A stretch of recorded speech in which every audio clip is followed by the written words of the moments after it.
Politics वाला आओ राजनीति करें। हिंदुस्तान में बैंकिंग भरोसे के काबिल नहीं रह गई है। Punjab national bank, ICICI bank और अब एचडीएफसी बैंक। ताजा मामले में एचडीएफसी बैंक की एक ऐसी सीक्रेट डील का खुलासा हुआ है जिससे आपकी नींद उड़ जाएगी। आपको भी अपने पैसों के डूबने की फिक्र होने लगेगी। आज हम एचडीएफसी बैंक की ऐसी ही एक सीक्रेट डील का खुलासा करेंगे। एक और बात, बड़े बैंक रईसों को पैसा बांट रहे हैं और आम ग्राहकों को दे रहे हैं धोखा। नमस्कार, मैं पंकज मुकाती, पॉलिटिक्स वाला पीएम टाइम में आपका स्वागत है। एचडीएफसी बैंक की इस कहानी को समझने के लिए 2 महीने पीछे जाना होगा। मार्च में एचडीएफसी के पूर्व अध्यक्ष अतुल चक्रवर्ती ने अचानक अपने पद से इस्तीफा दे दिया। उस समय उन्होंने कहा था कि बैंक में कुछ ऐसी घटनाएं चल रही हैं जो नैतिक मूल्यों से मेल नहीं खाती। इसके बाद एचडीएफसी बैंक ने सफाई देते हुए कहा था कि वहां किसी तरह की गवर्नेंस से जुड़ी दिक्कत नहीं है। वहीं रिजर्व बैंक ऑफ इंडिया ने भी स्पष्ट किया था कि रिकॉर्ड में किसी प्रकार की कोई गंभीर गड़बड़ी दिखाई नहीं देती। इस सब के बावजूद अंग्रेजी अखबार इंडियन एक्सप्रेस की पड़ताल में सामने आया है कि जिस समय यह सब कुछ हो रहा था उसी दौरान बैंक एक अंदरूनी जांच में व्यस्त था। दरअसल 12 मार्च को एचडीएफसी बैंक की ऑडिट कमेटी ने इंटरनल विजिलेंस इन्वेस्टिगेशन यानी आंतरिक जांच शुरू की थी। दरअसल इस मामले में 45 करोड़ के भुगतान से ये मामला खुला है। असल में महाराष्ट्र सरकार की agency Maharashtra state road development corporation यानी एमएसआरडीसी को 45 करोड़ रुपए का भुगतान हुआ था। सवाल यह था कि ये पैसे क्यों दिए गए, किस नियम के तहत ट्रांसफर किए गए और बैंक ने इस खर्च को मार्केटिंग के खर्च के रूप में क्यों दिखाया। क्या मजबूरी थी कि जो पैसा कारपोरेशन को दिया गया वो मार्केटिंग खर्च में शो किया गया। Maharashtra state road development corporation Maharashtra सरकार की एक बड़ी इंफ्रास्ट्रक्चर एजेंसी है जो सड़क, एक्सप्रेसवे और बड़े सरकारी प्रोजेक्ट्स पर काम करती है। जाहिर है इतने बड़े काम करती है तो इसके पास बड़ी मात्रा में पैसा आता जाता रहता है। ऐसी सरकारी एजेंसियां अपने पैसे बैंकों में जमा करती हैं और बैंकों को भी इनसे फायदा रहता है क्योंकि हजारों करोड़ रुपए बैंक में जमा हो जाते हैं। इसी लालच में सन 2021 में एचडीएफसी बैंक ने इस कारपोरेशन से कहा कि वह अपना पैसा हमारी बैंक में जमा कर सकता है। आमतौर पर सभी बैंक के मैनेजर और मार्केटिंग वाले कोशिश करते हैं कि बड़े क्लाइंट उनकी बैंक में पैसा जमा करें।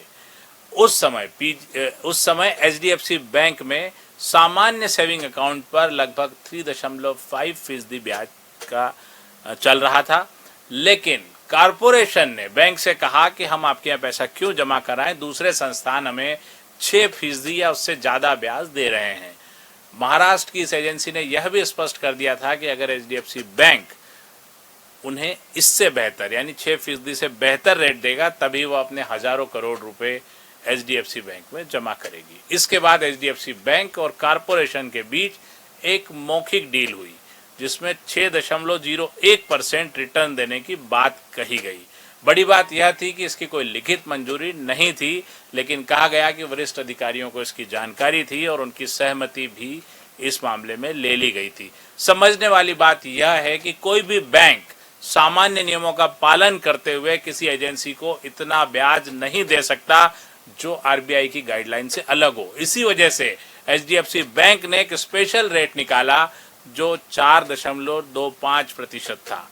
कुछ समय बाद इस स्पेशल रेट को भी बंद करना पड़ा क्योंकि महाराष्ट्र की एजेंसी ने उतना पैसा बैंक में जमा ही नहीं किया जितनी की एचडीएफसी बैंक को उम्मीद थी।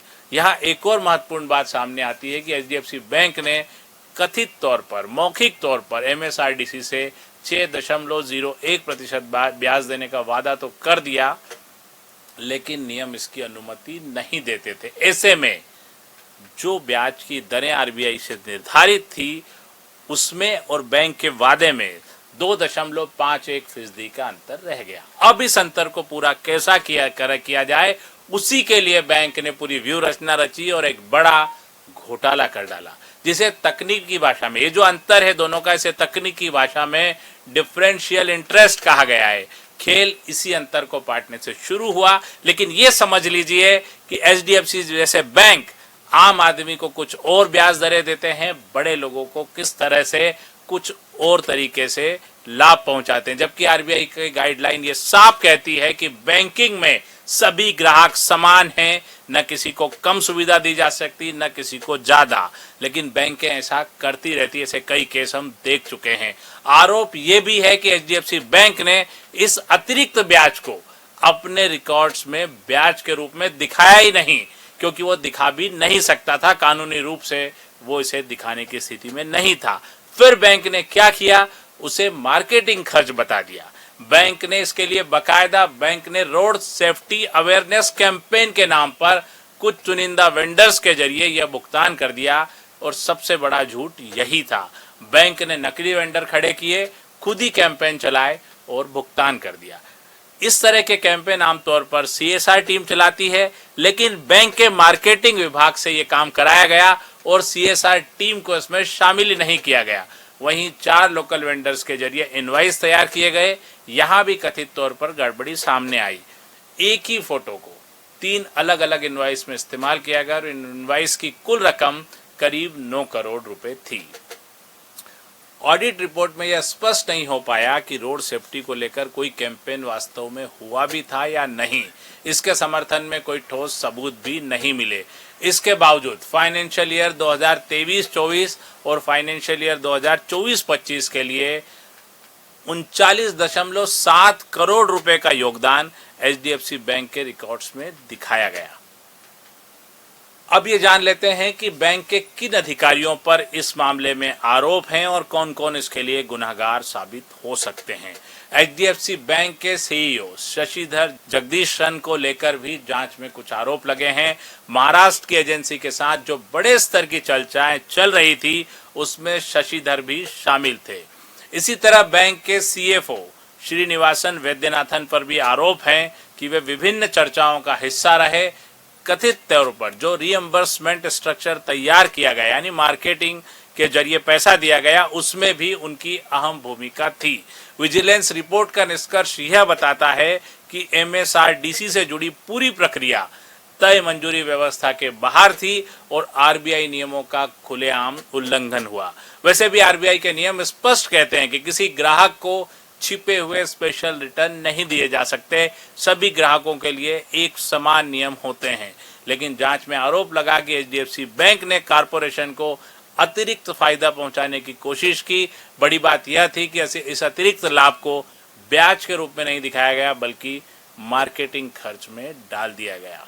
इस मामले में 5 और बड़े किरदार सामने आए हैं। पहले अतुल चक्रवर्ती, जो अब पूर्व अध्यक्ष हैं, दूसरे शशिधर जगदीशन, जो वर्तमान में एचडीएफसी बैंक के सीईओ हैं, और तीसरे श्रीनिवास वैद्यनाथन, जो बैंक के सीएफओ हैं और कथित इन्वेस्टर स्ट्रक्चर में उनकी भूमिका थी। चौथे रवि संथानम, जो बैंक के चीफ मार्केटिंग ऑफिसर है, और 5वां किरदार है रिजर्व बैंक ऑफ इंडिया, जिसके नियमों का उल्लंघन का आरोप है। लेकिन रिजर्व बैंक ऑफ इंडिया ने भी ये कहा कि सब कुछ बराबर है। यानी बैंक हमेशा की तरह अपने सामान्य ग्राहकों को किनारे करती है और बड़े कस्टमर को विशेष लाभ देती है।